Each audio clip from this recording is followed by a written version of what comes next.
10 Forgotten Women's Wrestling Rivalries. Welcome back to the Wrestleverse, where we uncover the buried stories that shaped wrestling as we know it. Today's journey takes us 4 decades back into the rock and wrestling connection of the 1980s, through the hypersexualized Divas era, and to the forgotten technical classics that proved women could wrestle. I've ranked these 10 rivalries from the most overlooked to the most historically significant, building toward the rivalry that literally changed WWE's perception of women forever. Number 10. Ashley versus Jillian Hall. Starting at number 10, we have a rivalry that perfectly encapsulates why the mid-2000s Divas division has been completely forgotten. Ashley versus Jillian Hall on SmackDown. This rivalry is particularly tragic because it happened during the dark ages of women's wrestling, a period from 2002 to 2008 when SmackDown didn't even have a women's championship. Think about that for a moment. An entire brand with female performers, but WWE deemed them so unimportant that they didn't deserve a title to compete for. Ashley Massaro was the winner of the 2005 WWE Diva Search, a beauty pageant-style competition that exemplified everything wrong with how WWE viewed women during this era. She wasn't hired because of wrestling ability. She was hired because of her punk rock look and playboy potential. To her credit, Ashley worked incredibly hard to improve in the ring, training with established workers and genuinely trying to earn respect. Jillian Hall, on the other hand, was actually a legitimate wrestler who could work. Before coming to WWE, she'd paid her dues on the independent circuit and in OVW developmental. But WWE saddled her with a ridiculous gimmick, a terrible singer with a mole on her face that turned her into comedy relief rather than a serious competitor. Their rivalry on SmackDown consisted of short matches, usually 2 to 3 minutes, that served as bathroom breaks during the show. There were no compelling storylines, no personal animosity that made fans care, and absolutely no stakes since there was no championship involved. What makes this rivalry historically significant, despite its poor quality, is that it represents the absolute nadir of women's wrestling in WWE. These women were given nothing to work with, no time, no storylines, no respect, and were expected to get over purely on their looks. It's a reminder of how far women's wrestling has come and how much these performers endured during an era when they were treated as afterthoughts. Ashley tragically passed away in 2019, and her legacy deserves better than being remembered only as a Diva Search winner. She represented a generation of women who wanted to be wrestlers, but were forced into a system that valued everything except wrestling ability. Jillian Hall, despite her talent, was never given the opportunity to show what she could really do in the ring. This rivalry is forgotten because it was forgettable by design. WWE didn't want fans to care about women's wrestling during this period. But it's important to remember because it shows us what happens when a company refuses to invest in its female talent. Number 9. Victoria versus Molly Holly. At number 9, we have a rivalry that made history at WrestleMania 20, yet has been almost completely erased from WWE's narrative: Victoria versus Molly Holly in 2004. Victoria had transitioned from a psychotic heel to a smiling babyface in late 2003, a change that confused many fans because her deranged character had been so compelling. Molly Holly was the women's champion, playing a prudish, holier-than-thou character who constantly criticized other divas for their revealing outfits and suggestive behavior.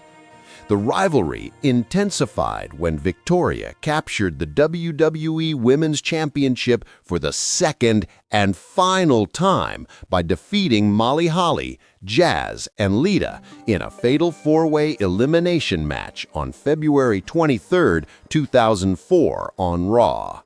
This victory was significant because it proved Victoria could work as a babyface champion, even though WWE never fully committed to pushing her at that level. But here's where the story gets fascinating and frustrating in equal measure. After Victoria won the title, Molly Holly became obsessed with getting it back. She promised to do anything, absolutely anything, to recapture her championship. That anything turned out to be putting her hair on the line. At WrestleMania 24 in Madison Square Garden, Victoria defended her WWE Women's Championship against Molly Holly in a hair versus title match. The stipulation was simple but brutal. If Molly lost, she would have her head shaved bald in front of 20,000 fans at the world's most famous arena. The match itself lasted just over 4 minutes, a criminally short amount of time for a WrestleMania match with such high stakes. Victoria won with the widow's peak, retaining her championship and forcing Molly Holly to endure the humiliation of having her head shaved off. To Molly Holly's eternal credit, she insisted on this stipulation because she knew it was the only way women would get on the WrestleMania card that year. Let that sink in. In 2004, at WrestleMania 20, one of the most celebrated WrestleManias in history, women had to promise to have their heads shaved just to earn a spot on the card. They weren't valued for their wrestling ability or their storytelling. They had to offer humiliation as payment for inclusion. This rivalry is forgotten for several reasons. First, the match was painfully short, given almost no time despite the dramatic stipulation. Second, WWE has never highlighted it in retrospectives or WrestleMania montages. It doesn't fit their current women's evolution narrative. Third, both Victoria and Molly Holly have been criminally undervalued in WWE's historical narrative, despite both being among the most talented workers of their generation. Victoria would lose the championship just a month later and never hold it again. Molly Holly would continue wrestling with her shaved head, turning it into a source of power rather than shame, but she was never pushed as a main event player again. This rivalry represents the sacrifices women made during an era when they had to fight for scraps. Molly Holly literally sacrificed her hair, her femininity in WWE's eyes, just to get on the biggest show of the year. That's something we shouldn't forget. Number 8. Missy Hyatt versus Dark Journey. Coming in at number 8, we travel back to the territorial days of the mid-1980s for a rivalry that was pure emotion and psychology. Missy Hyatt versus Dark Journey in Bill Watts' Universal Wrestling Federation. This was the definition of oil and water, fire and ice. In the mid-1980s, Missy Hyatt and Dark Journey were both learning their craft as managers in the UWF. Neither woman was particularly skilled as an in-ring performer. They'd probably never had an objectively good wrestling match in their careers. But what they lacked in technical ability, they made up for in character work and the ability to generate genuine heat. Dark Journey was the babyface manager, accompanying the Missing Link and other fan favorites throughout her UWF career. She projected an aura of mystery and exoticism that made her fascinating to fans. Missy Hyatt was the quintessential bratty heel manager, accompanying hot stuff Eddie Gilbert and a stable of young heels that notably included future legends Sting and Rick Steiner. What made this rivalry electric was how real the hatred felt. These two women genuinely seemed to despise each other, engaging in vicious catfights at ringside week after week. The UWF crowds were captivated by their encounters because the animosity felt authentic rather than manufactured. The genius of this rivalry was in the booking. Neither Missy nor Dark Journey was particularly skilled as a wrestler, so promoter Bill Watts protected them brilliantly. When it came time for the two to actually face each other in the ring, Missy would conveniently suffer a hand injury. Terribly convenient timing, of course. This booking served dual purposes. First, it kept the rivalry hot without exposing the women's limitations in the ring. Second, it made Missy look like an even more cowardly heel, someone who talked a big game but found excuses to avoid actual confrontation when the moment arrived. Their encounters continued building heat through interference in each other's clients' matches, pull-apart brawls, and verbal confrontations.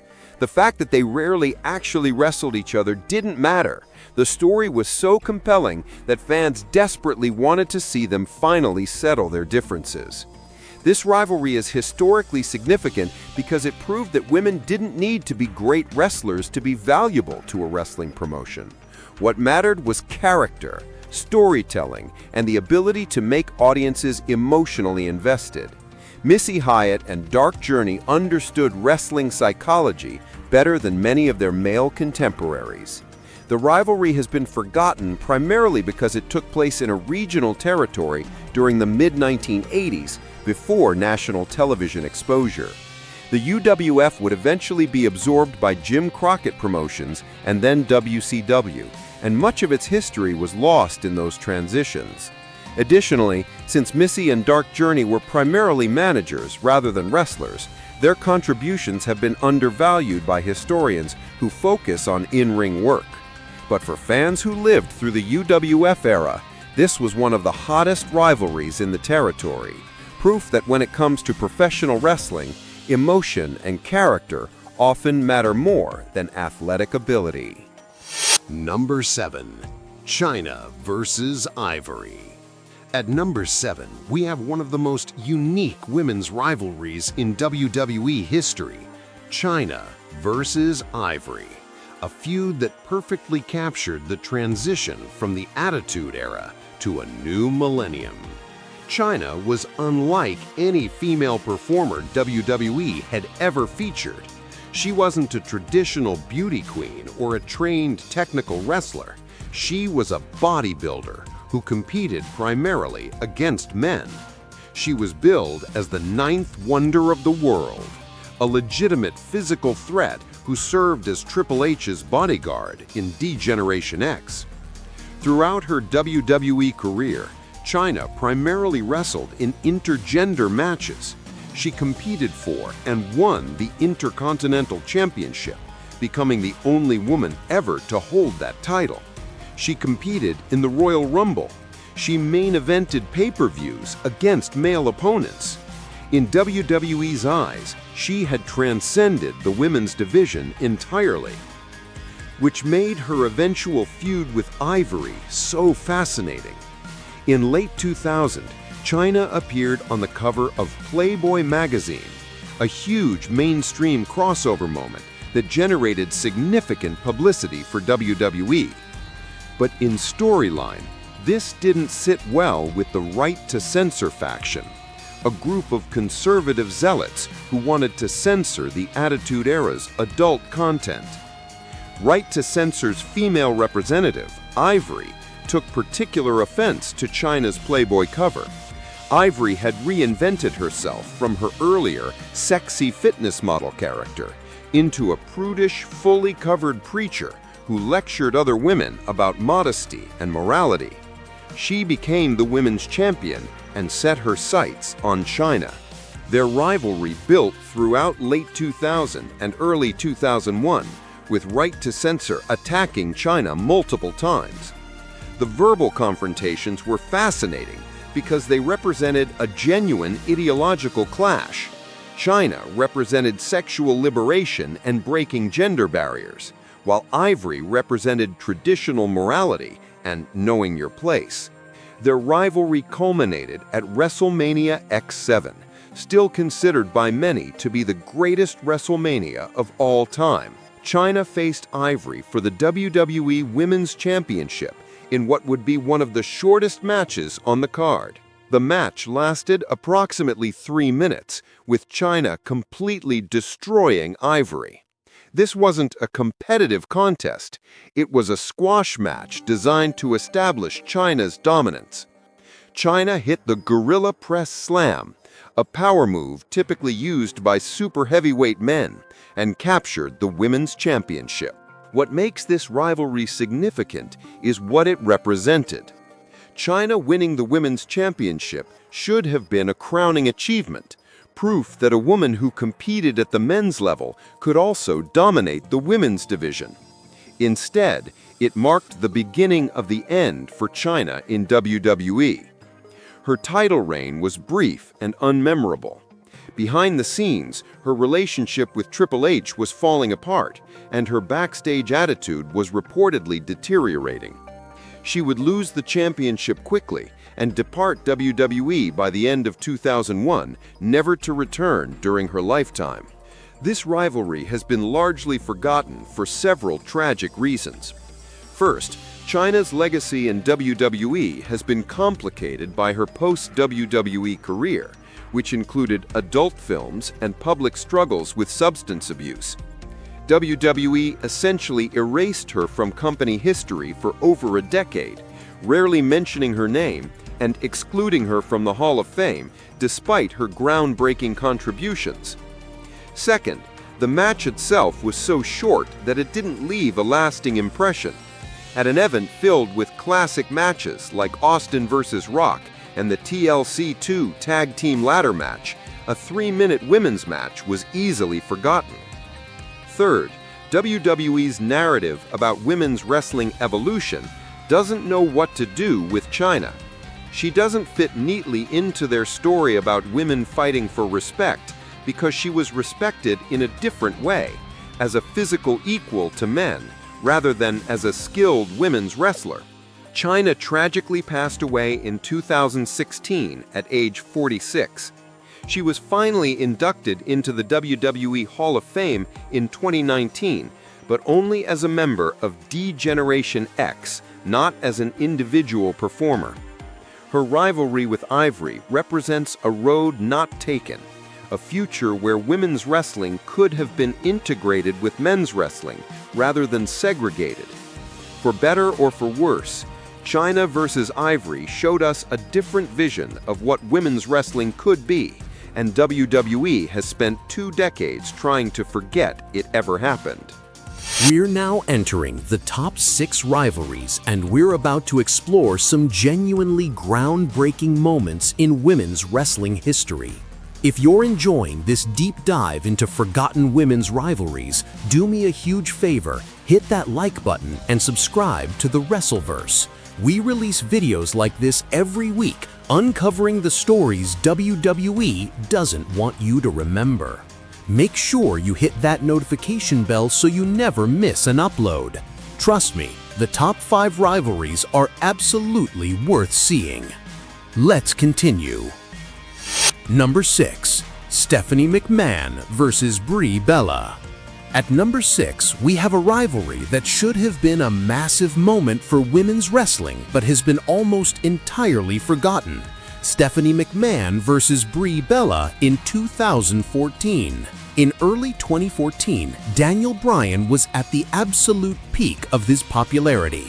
The Yes movement had captured the imagination of WWE fans worldwide, and Bryan had just won the WWE World Heavyweight Championship in the main event of WrestleMania 34. It was a feel-good moment that should have launched a legendary championship reign. Instead, Bryan was forced to vacate the title due to injury, and the Authority, Triple H and Stephanie McMahon, took credit for destroying his reign. This led to Brie Bella, Daniel Bryan's real-life wife, becoming embroiled in the storyline. On the July 21, 2014 episode of Raw, Stephanie McMahon slapped Brie Bella across the face and then had her arrested on false charges. The segment was uncomfortable to watch, a billionaire's daughter abusing her power to humiliate and destroy an employee. But it generated massive heat for Stephanie and genuine sympathy for Brie. Brie quit WWE in storyline, but she challenged Stephanie to a match at SummerSlam 2014, with the stipulation that if Brie lost, she would become Stephanie's personal assistant. If Brie won, Stephanie's tyrannical reign would effectively end. This rivalry mattered for several reasons. First, it gave Brie Bella, who was often dismissed as a reality TV star rather than a legitimate wrestler, the opportunity to prove herself in a high-profile match at one of WWE's biggest pay-per-views. Second, it positioned a women's match as a significant storyline rather than a bathroom break. Third, it showed that WWE audiences would invest in women's storylines if they actually tried. The match at SummerSlam lasted over 13 minutes, an eternity compared to most women's matches at that time. Stephanie McMahon, despite being a non-wrestler, looked genuinely impressive throughout the contest. She took bumps, executed moves correctly, and played her heel character perfectly. But the real story was what happened at the finish. As Brie was about to win, her sister Nikki Bella, who had been supportive throughout the rivalry, suddenly turned on Brie, attacking her and allowing Stephanie to score the victory. The post-match image of Nikki standing over her defeated sister while Stephanie celebrated was genuinely shocking. This turn launched what would become known as the Bella Twins feud, a sisterly rivalry that would dominate the women's division for months to come. It elevated Nikki from a mid-card performer to a genuine main event player, leading to her record-breaking Divas Championship reign.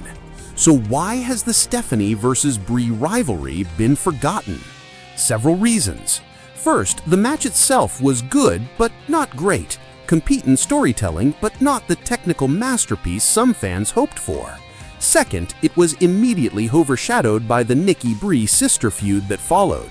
Third, Stephanie McMahon matches are controversial among fans. Some appreciate her willingness to perform and take bumps, while others resent a non-wrestler taking high-profile spots from full-time workers. Most importantly, this rivalry happened right before the women's revolution began in 2015. Within a year, NXT call-ups like Charlotte, Sasha Banks, and Becky Lynch would debut and completely transform women's wrestling. The Stephanie-Brie feud became dated almost instantly, representing the old way of doing women's wrestling that WWE was desperately trying to move beyond. But viewed in its proper context, this rivalry was actually progressive for its time. It gave a women's storyline not a championship match, but a personal grudge, significant time and promotion at a major pay-per-view. It treated Brie Bella as a legitimate protagonist in a compelling story rather than just eye candy. It showed that WWE audiences would invest in women's storylines if they were given the opportunity. Stephanie McMahon versus Brie Bella deserves to be remembered as a stepping stone towards the women's revolution, proof that audiences were ready for women to be more than afterthoughts, even if WWE wasn't quite ready to fully commit yet. Number 5. AJ Lee versus Kaitlyn. At number 5, we have a rivalry that proved women's wrestling could still tell emotionally complex stories even during the worst years of the Divas division. AJ Lee versus Kaitlyn in 2013. To understand why this rivalry mattered, you need to understand how dire the women's division was in 2013. The women were getting 3 to 5 minutes of television time per week if they were lucky. Storylines were virtually non-existent. The Divas Championship was treated as meaningless. WWE's focus was entirely on part-time legends like The Rock and upcoming stars like The Shield. Women's wrestling was at its absolute lowest point in modern WWE history. And yet, AJ Lee and Kaitlyn managed to create something special from absolutely nothing. Their story began as a friendship. Both women had come up through WWE's developmental system together, debuting on NXT Season 3 in 2010. they became a tag team called the Chickbusters, two plucky underdogs trying to prove themselves. When they were eventually split up and moved to the main roster, they maintained their friendship and storyline. In April 2013, a battle royal was held to determine the #1 contender for the Divas Championship for Kaitlyn. AJ Lee won, setting up a championship match between the two best friends. This created immediate tension. Could their friendship survive a title match? But the story took a dark psychological turn. AJ began receiving text messages from a secret admirer, someone who claimed to love her and support her. Kaitlyn became increasingly distracted by this mystery person, trying to figure out who was sending the messages. It was revealed to be Big E Langston, except it wasn't. It was all a manipulation orchestrated by AJ Lee. AJ had been playing mind games with her best friend, setting her up for humiliation and heartbreak, all to weaken her mentally before their championship match. The emotional betrayal was devastating. Kaitlyn had genuinely believed someone cared about her, only to discover it was all a cruel trick by the woman she considered her best friend. This was sophisticated storytelling rarely seen in women's wrestling at that time. It wasn't about who looked better in a bikini or who could seduce which male wrestler.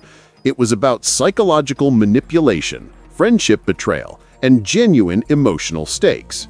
Their match at Payback 2013 was solid, not a 5-star technical classic, but a well-worked contest with clear babyface-heel dynamics. The psychology was the culmination of weeks of bitter exchanges and emotional manipulation. When AJ defeated Kaitlyn to capture the Divas Championship, it felt like a genuine payoff to a compelling story. AJ would go on to have the longest Divas Championship reign in the title's history at that point, 295 days. She became the face of the division during one of its weakest periods, consistently delivering the best performances she could with the limited time and resources she was given. Kaitlyn sadly would leave WWE shortly after this rivalry concluded. She felt unfulfilled by the company's lack of investment in women's wrestling and departed to pursue other opportunities. She's since become a successful fitness entrepreneur, but her in-ring career was cut far too short. This rivalry is forgotten for several frustrating reasons. First, it happened in 2013, widely considered the nadir of modern women's wrestling in WWE. Fans who gave up on the division during that period never saw this genuinely good storyline. Second, it wasn't given the promotion or television time it deserved. Even though it was the best women's story in years, WWE barely highlighted it. Third, both women have somewhat complicated relationships with WWE. AJ retired abruptly in 2015 and has been critical of the company, while Kaitlyn left on less than ideal terms. Most importantly, this rivalry has been buried by WWE's own narrative about the women's revolution. WWE wants fans to believe that women's wrestling was terrible until Charlotte, Sasha, and Becky arrived in 2015. Acknowledging that AJ and Kaitlyn told a great story in 2013 would contradict that narrative. But the truth is, AJ Lee versus Kaitlyn proved that talented women could create compelling television even when they were given almost nothing to work with. It showed that audiences would invest in psychologically complex women's storylines if WWE bothered to tell them.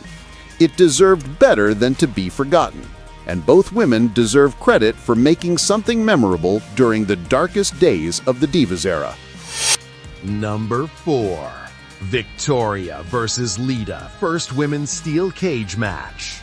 Coming in at number 4, we have a genuine historical milestone that WWE has almost completely erased from their records. Victoria versus Lita in the first ever women's steel cage match on November 24th, 2003 on Raw. Think about how significant that is for a moment. The steel cage match is one of professional wrestling's most iconic stipulations, a structure designed to contain hatred, prevent interference, and settle grudges definitively. For decades, it was reserved exclusively for the most important feuds between the biggest male stars.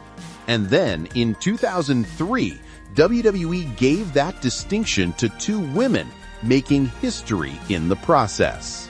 Victoria was at the peak of her villainous powers in late 2003. Her psychotic character, complete with the shrieking entrance and unpredictable violence, made her genuinely terrifying. She'd already held the Women's Championship once and was desperate to recapture it from Lita, the Daredevil fan favorite who had returned from injury to reclaim the title.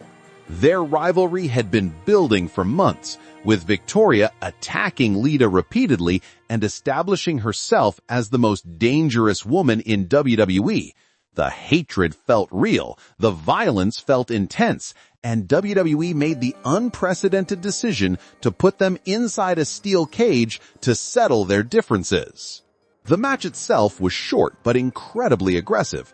Both women used the cage as a weapon, throwing each other into the steel and creating genuinely painful-looking moments.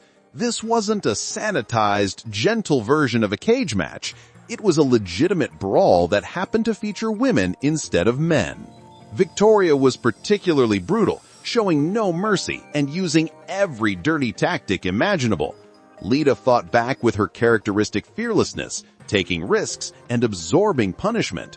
The intensity level was comparable to any male cage match from that era. The finish came when Matt Hardy interfered, slamming the cage door into Lita's head and allowing Victoria to escape and win the match. While some fans were frustrated by the interference finish, it actually made sense from a storytelling perspective. It showed that even inside a steel cage, Victoria needed help to defeat Lita, actually making the babyface look stronger in defeat. This match should be celebrated as a groundbreaking moment in women's wrestling history. It proved that women could work in any environment, any stipulation, and make it feel important. It showed that WWE audiences would accept women in violent, hardcore scenarios if the storyline justified it. It was a precursor to the Hell in the Cell matches, Last Woman Standing matches, and other brutal stipulations that would become commonplace in the Women's Revolution era. So why has this historic match been almost completely forgotten? The reasons are frustrating and reveal a lot about WWE's selective memory. First, the match was relatively short, under 6 minutes, which meant it didn't have time to develop into a classic. WWE clearly didn't have full confidence in giving women a longer cage match, so they kept it brief.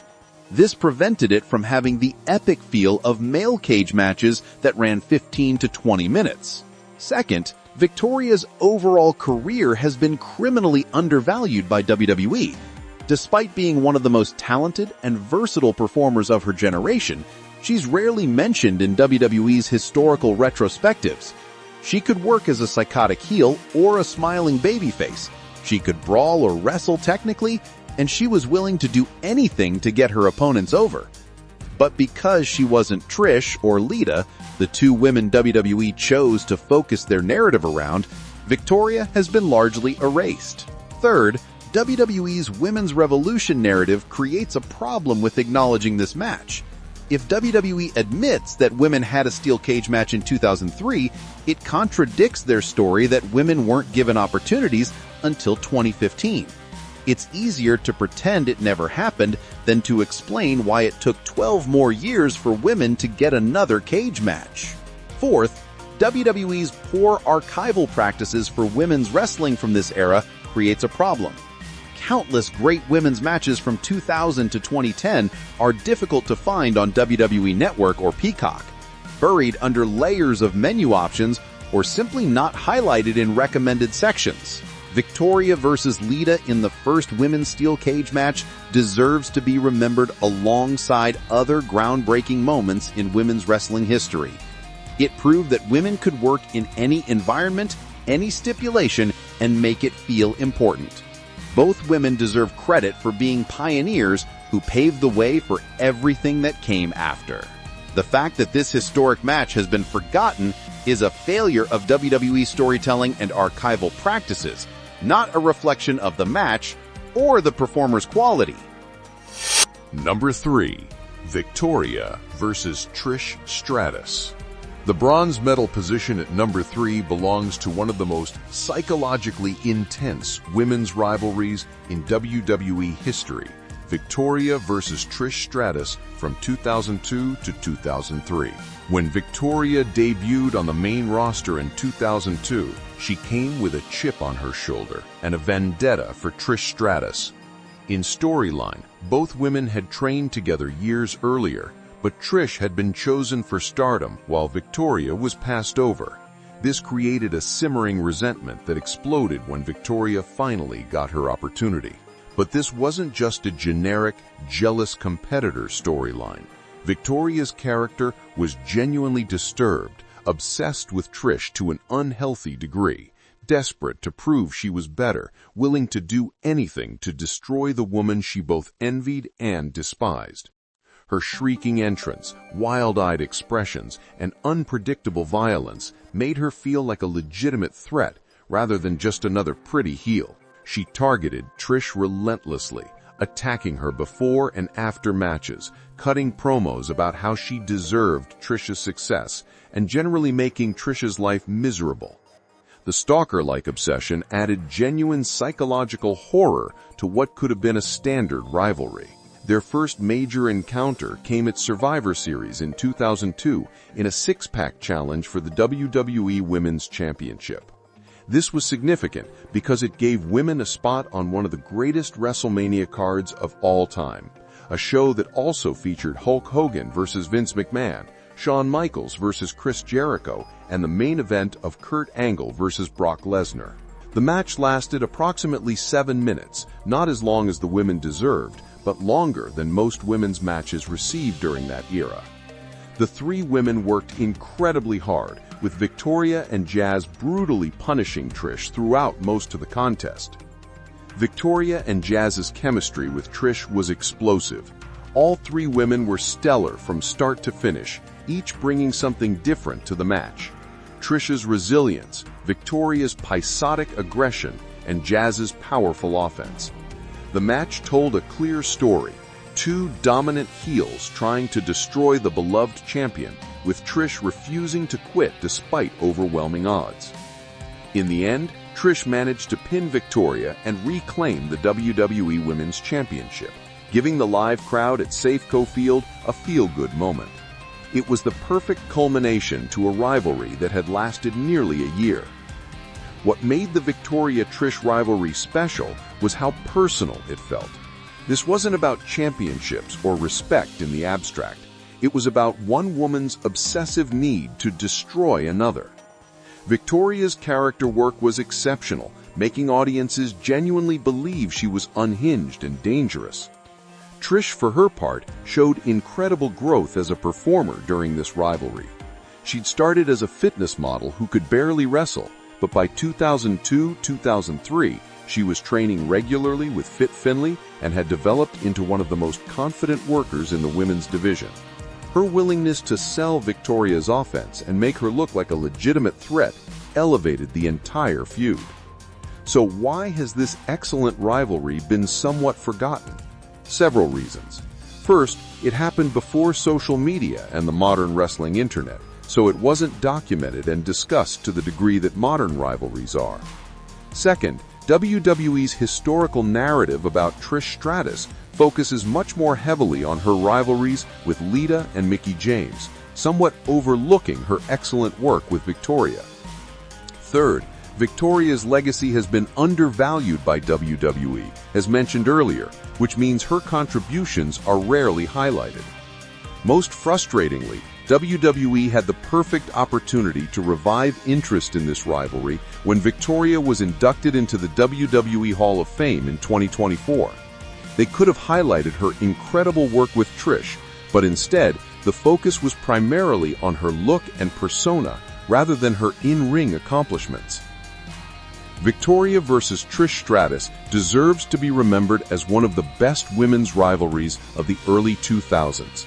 It combined psychological storytelling, personal animosity, consistent in-ring quality, and a satisfying payoff at WrestleMania.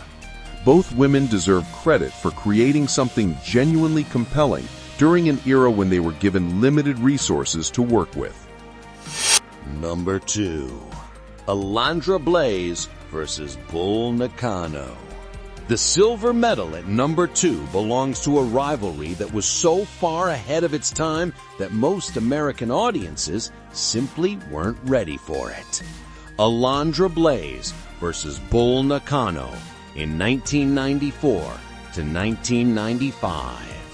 Before the Attitude Era sexualized women's wrestling, there was a brief period in the mid-1990s when WWF women's wrestling focused almost entirely on in-ring action. Alundra Blayze, known as Medusa in WCW, was the face of this movement, a legitimately skilled worker who wanted to prove women could wrestle at the same level as men. Bull Nakano, on the other hand, was a Japanese wrestling legend who had been a star in All Japan Women's Pro Wrestling for years. She represented everything American audiences weren't used to seeing. A woman who didn't fit conventional beauty standards, but was an absolute powerhouse in the ring, capable of moves and sequences that were revolutionary for American women's wrestling. The storyline was beautifully simple. Alundra Blayze was the vivacious, athletic American champion, while Bull Nakano was the evil, less conventionally attractive foreign challenger. There was definitely a USA versus Japan element, somewhat problematic by modern standards, but effective at generating heat during that era. But what really mattered was the work. When Blayze and Nakano stepped into the ring together, they delivered matches that were genuinely ahead of their time. Their SummerSlam 1994 encounter is still considered a forgotten classic, a match that would have main evented independent shows a decade later, but was treated as a mid-card attraction in 1994 WWF. The match was stiff, fast-paced, and featured sequences that American audiences simply hadn't seen in women's wrestling before. Nakano's power offense, including devastating lariats and her signature guillotine leg drop, looked genuinely painful. Blayze bumped like crazy, selling Nakano's offense like her life depended on it, while making her own comebacks feel earned. Blayze won the SummerSlam match, retaining her WWF Women's Championship, but the rivalry was far from over.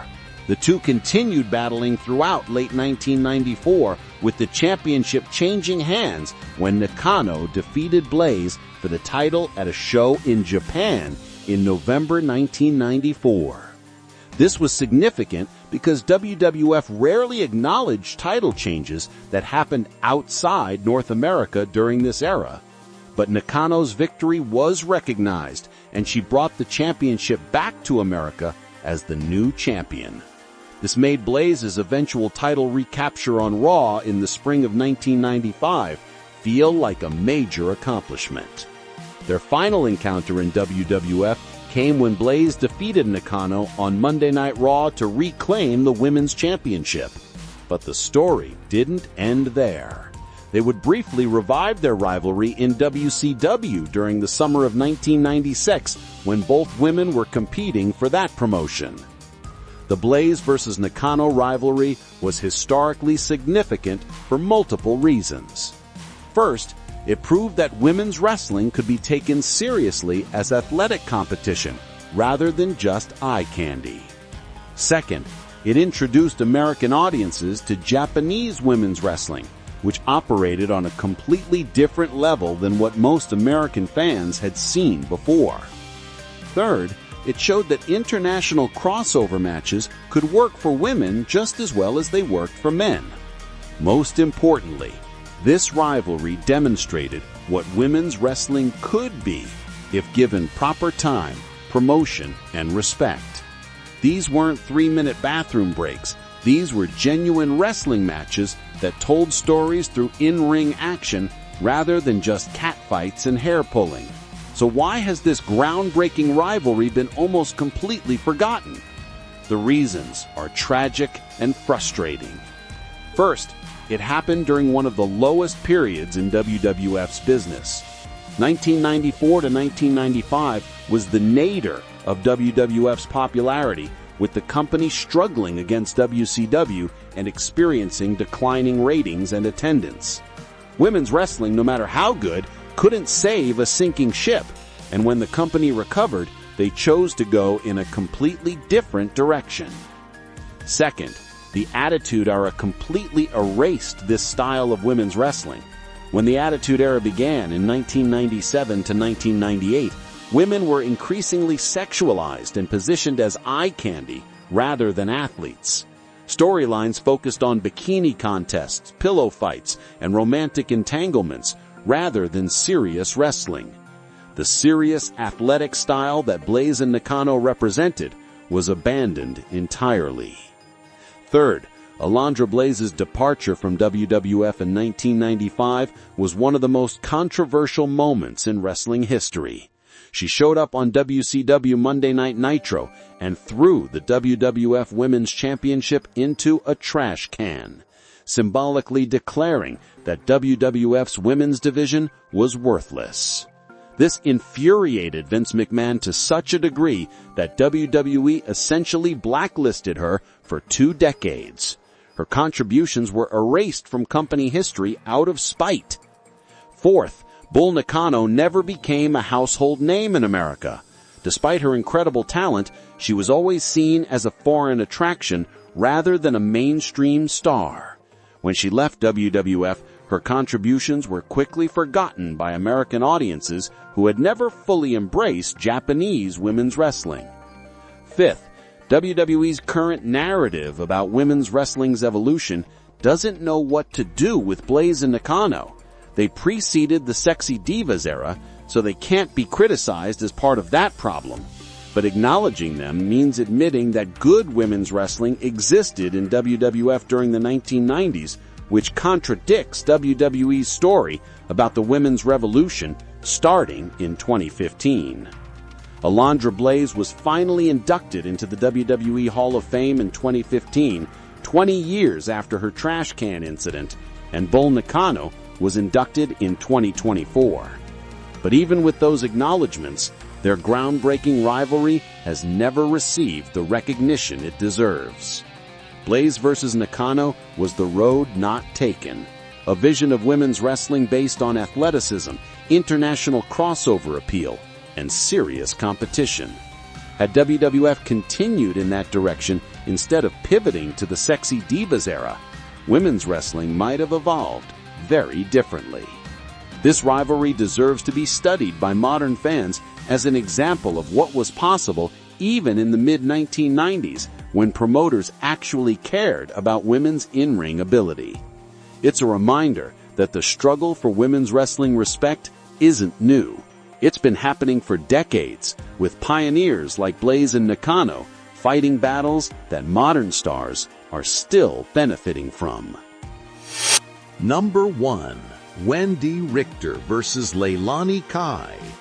And finally, at number 1, we have the rivalry that literally launched WrestleMania and proved that women could be main event attractions. Wendi Richter vs. Leilani Kai in 1984 to 1985. To understand why this rivalry is number 1, you need to understand the context of women's wrestling in the early 1980s. For nearly 3 decades, the fabulous Moolah had controlled women's wrestling with an iron fist. She held the WWF Women's Championship for 28 years, not because she was the best worker, but because she literally owned the contracts of most female wrestlers and used her position to prevent anyone from threatening her dominance. Then came Wendi Richter, a young, athletic blonde with movie star looks and legitimate wrestling ability. More importantly, she had something Moolah didn't: crossover mainstream appeal during the rock and wrestling connection era. In 1984, Cyndi Lauper was one of the biggest pop stars in the world, and her Girls Just Wanna Have Fun video featured professional wrestler Captain Lou Albano. This created a connection between MTV and the WWF that would prove revolutionary. Lauper became Wendi Richter's manager, bringing mainstream celebrity attention to women's wrestling for the first time in years.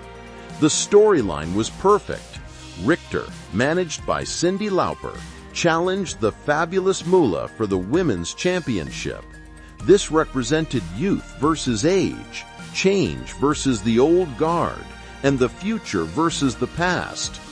On July 23, 1984, Wendi Richter defeated the Fabulous Moolah to win the WWF Women's Championship, ending Moolah's 28-year stranglehold on the title. This should have been the crowning achievement, but the story was just beginning. Moolah wasn't going to give up her power easily. She enlisted her protege, Leilani Kai, to recapture the championship and restore the old order. In January 1985, Leilani Kai defeated Wendi Richter to win the WWF Women's Championship, shocking fans and setting up the most important women's wrestling match in history. On March 31, 1985, at Madison Square Garden, the World Wrestling Federation presented the first WrestleMania, a revolutionary concept that would change professional wrestling forever. And one of the featured matches was Wendi Richter versus Leilani Kai for the WWF Women's Championship. Let me emphasize how significant this was. WrestleMania 1 was WWF's biggest gamble, a closed-circuit pay-per-view event that could either launch the company into mainstream success or bankrupt it entirely. Vince McMahon bet everything on this show, bringing in celebrities like Muhammad Ali, Liberace, Billy Martin, and Cyndi Lauper to generate mainstream publicity. And he gave women a prominent spot on that historic card, not as eye candy, not as a bathroom break, as a legitimate championship match that was promoted and positioned as important. The match itself was excellent by 1985 standards. Richter and Kai worked hard, telling a clear story with Kai as the aggressive heel and Richter as the determined babyface trying to recapture her championship. The crowd was invested. Cyndi Lauper's presence brought celebrity legitimacy, and when Richter finally pinned Kai to win the championship, it felt like a genuine WrestleMania moment. This match proved that women could contribute to WrestleMania's success. It showed that audiences would invest in women's storylines if they were given proper promotion and respect. It demonstrated that women's wrestling could coexist with the main event scene rather than being relegated to curtain-jerking obscurity. Wendi Richter's star burned bright but brief.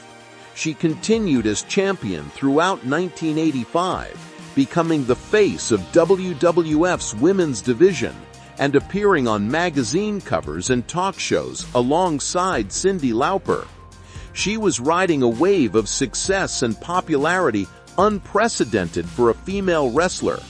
But her story has one of the most controversial endings in wrestling history. On November 25, 1985, at Madison Square Garden, Richter was scheduled to defend her championship against a masked wrestler called the Spider. During the match, Richter was pinned by the Spider in what she later claimed was a shoot, a real, unplanned betrayal. When the Spider's mask was removed, it was revealed to be the Fabulous Moolah underneath. Moolah had screwed Richter out of the championship in what became known as the original screw job, a full 12 years before the Montreal screw job. Richter, furious at being double-crossed, left WWF immediately and never returned during her peak of her career. WWE essentially blacklisted her for decades, rarely mentioning her name despite her crucial role in making WrestleMania successful. Moolah reclaimed her stranglehold on the women's division, and the brief period of genuine women's wrestling prominence ended. This rivalry and its aftermath have been largely forgotten or deliberately buried for several reasons. First, WWE's complicated relationship with Wendi Richter lasted for decades. She didn't return to make peace with the company until 2010, and even then, her contributions were downplayed. She deserved to be in the WWE Hall of Fame years earlier, but was pepped out due to political reasons. Second, the fabulous Moolah's legacy has become extremely controversial. In recent years, numerous wrestlers have come forward with allegations that Moolah exploited and abused the women whose contracts she controlled, essentially running a prostitution ring. WWE initially refused to acknowledge these allegations, even naming a battle royal after Moolah, before quietly distancing themselves after public backlash. The entire Moolah era of women's wrestling has become uncomfortable for WWE to discuss. Third, WWE's Women's Revolution narrative requires them to position modern women as the first to be taken seriously, which means downplaying or ignoring historical moments like Richter and Kai at WrestleMania 1. Fourth, the screw job ending to Richter's run casts WWE in a terrible light. It shows that even when women were drawing money and generating mainstream attention, the company was willing to betray and humiliate them to maintain control. But the truth is undeniable. Wendi Richter versus Leilani Kai at WrestleMania 1 was groundbreaking. It proved women could be part of wrestling's biggest stage. It showed that female athletes could generate mainstream attention and crossover success. It demonstrated that fans would invest in women's storylines if they were given proper promotion and respect. Every women's match at WrestleMania since then, from Trish and Lita, to Charlotte and Sasha, to Becky and Ronda main eventing WrestleMania 39, owes a debt to what Wendi Richter and Leilani Kai accomplished on March 31, 1985. This is the most forgotten women's wrestling rivalry because it's the most important one, and WWE has spent decades trying to bury that fact. And there you have it. 10 forgotten women's wrestling rivalries that paved the way for everything you see today. From Wendi Richter proving women belonged at WrestleMania, to AJ Lee telling psychological stories during the darkest era of the division, these women fought for respect in an industry that treated them as afterthoughts. These stories have been erased from WWE's official history because they complicate the narrative. They prove that women's wrestling didn't begin with the Four Horsewomen in 2015. It's been a decades-long struggle with countless pioneers who sacrificed their bodies, their careers, and their dignity to open doors for future generations.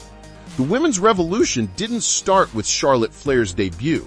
It started with Wendi Richter getting screwed out of her championship but refusing to be forgotten. It continued with Alundra Blayze and Bull Nakano showing what women's wrestling could be. It persevered through Victoria and Lita making history in a steel cage. It survived the Divas era thanks to women like AJ Lee and Kaitlyn who refused to give up. Every time you watch a women's match main event a pay-per-view, remember these forgotten rivalries. Every time you see women compete in Hell in a Cell or a steel cage, remember Victoria and Lita did it first. Every time you see a psychologically complex women's storyline, remember AJ and Kaitlyn proved it was possible, even when no one cared. If you enjoyed this deep dive into forgotten women's wrestling history, make sure you're subscribed to the Wrestleverse. Hit that subscribe button and notification bell so you never miss another video. We're dedicated to uncovering the stories WWE wants you to forget, giving credit to the pioneers who deserve recognition. Drop a comment below and let me know, which of these rivalries surprised you the most? Are there any forgotten women's feuds you think should have made this list? I read every comment and love hearing from fellow wrestling historians. Until next time, this has been the Wrestleverse, making sure the women who built this business are never forgotten. I'll see you in the next video.